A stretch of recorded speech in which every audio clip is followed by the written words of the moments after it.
Halo pemirsa GPR TV dari Sabang sampai Maroke, dari Miangas hingga Pulau Rote. Ketemu lagi bersama saya Mona Azari Desak dalam program Kominfo Newsroom.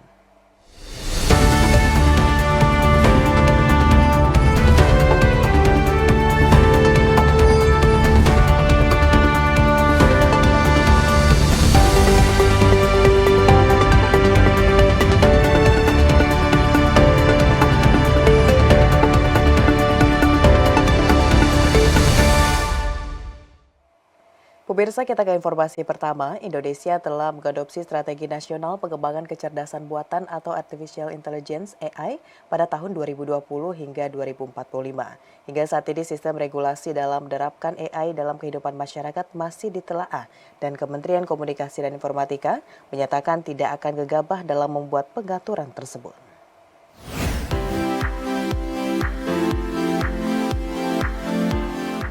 Indonesia merupakan salah satu negara yang mengembangkan dan menggunakan kecerdasan buatan atau Artificial Intelligence (AI) di berbagai sendi kehidupan, seperti kesehatan, pendidikan, pertanian, dan lain sebagainya. Kehadiran AI di tengah kehidupan masyarakat memberikan banyak manfaat untuk mempermudah aktivitas manusia.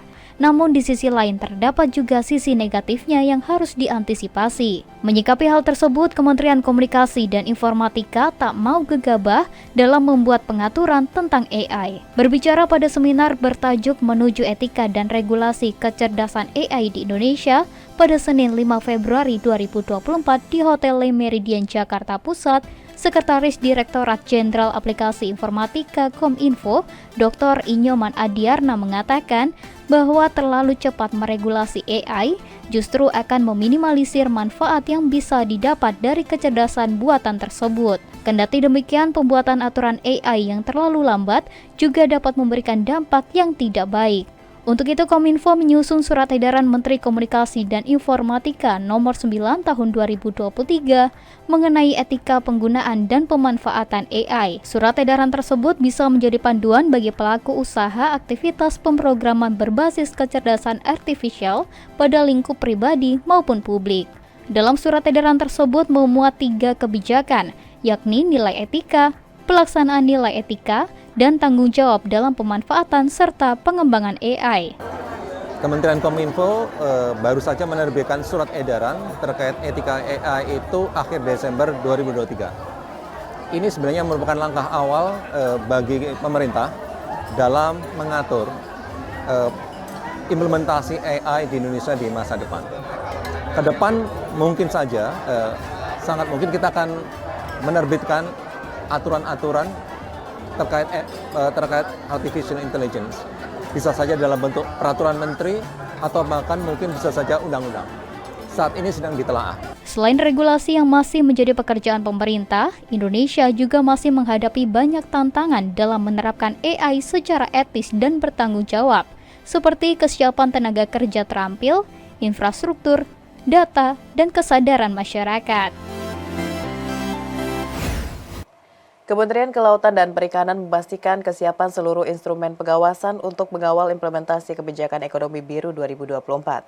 Dirjen Pengawasan Sumber Daya Kelautan dan Perikanan Laksamana Muda TNI Adi Nurawaludin berharap keberadaan instrumen pengawasan yang semakin memadai dapat menghadirkan efek gentar agar pelanggan disiplin kelautan dan perikanan semakin berkurang.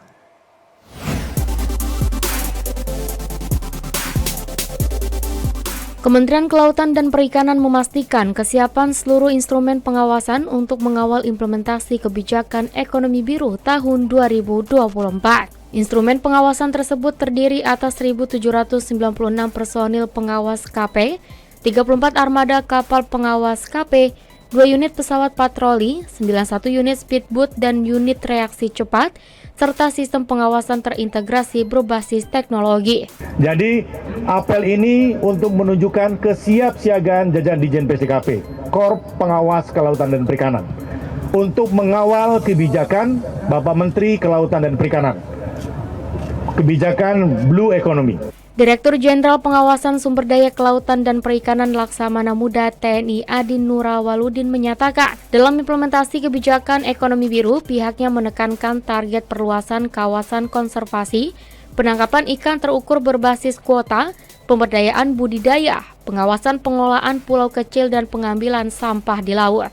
Oleh sebab itu, Adin berharap keberadaan instrumen pengawasan yang semakin memadai dapat menghadirkan deterrent effect atau efek gentar agar pelanggaran di sektor kelautan dan perikanan semakin berkurang.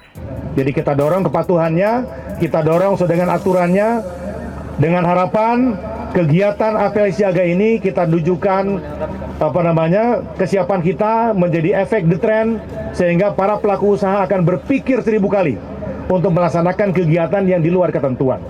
Adapun apabila ada, tentunya menjadi konsekuensi para pelaku usaha yang melanggar.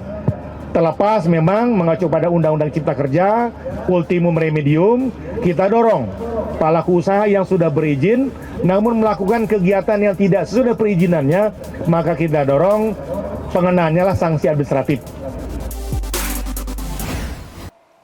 Pemirsa, Menteri Perdagangan Zulkifli Hasan meluncurkan buku keduanya yang berjudul Capaian Kinerja Menteri Perdagangan 2023, Majukan Perdagangan Bersama Zulhas. Buku tersebut menandai pencapaian Mendak beserta jajarannya yang berhasil memajukan sektor perdagangan dalam kurun waktu 1,5 tahun.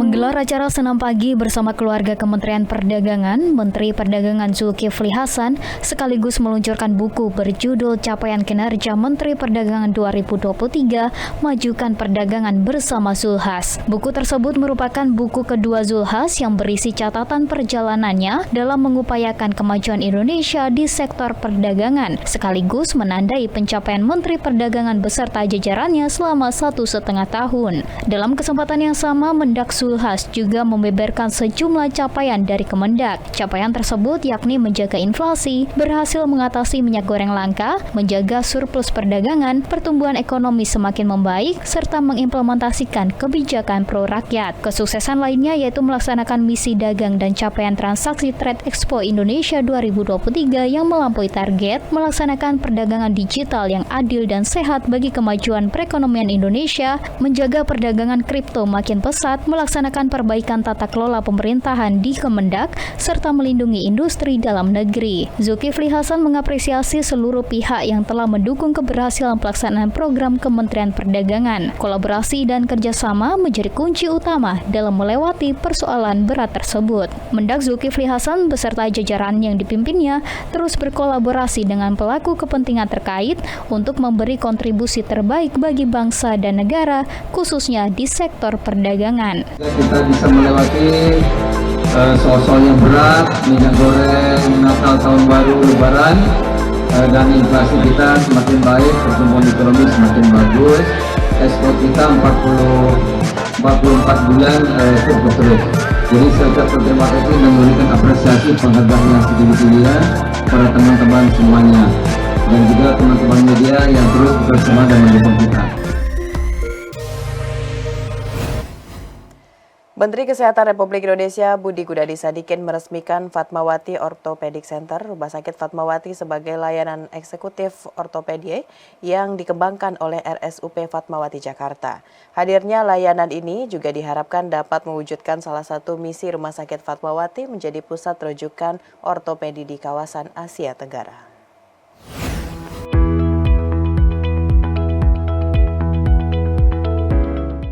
Kementerian Kesehatan meresmikan Fatmawati Orthopedic Center sebagai layanan ortopedi eksekutif lengkap yang terintegrasi di Rumah Sakit Umum Pusat Fatmawati, Jakarta. Menteri Kesehatan Budi Gunadi Sadikin mengatakan peresmian ini dilakukan untuk meningkatkan kesejahteraan para tenaga kesehatan dan layanan kesehatan yang diharapkan dapat membantu pembiayaan pengobatan pasien BPJS Kesehatan di rumah sakit. Hadirnya pusat ortopedi di Rumah Sakit Fatmawati ini bertujuan untuk memberikan penanganan yang holistik dan terintegrasi kepada pasien, mulai dari tahap diagnosis hingga rehabilitasi. Didukung dengan 16 dokter spesialis yang terbagi dalam 8 divisi subspesialis, pengembangan Fatmawati Orthopedic Center terdiri dari 3 ruangan rawat jalan, 8 ruangan rawat inap, serta 7 ruangan bedah modular operation theater atau MOT.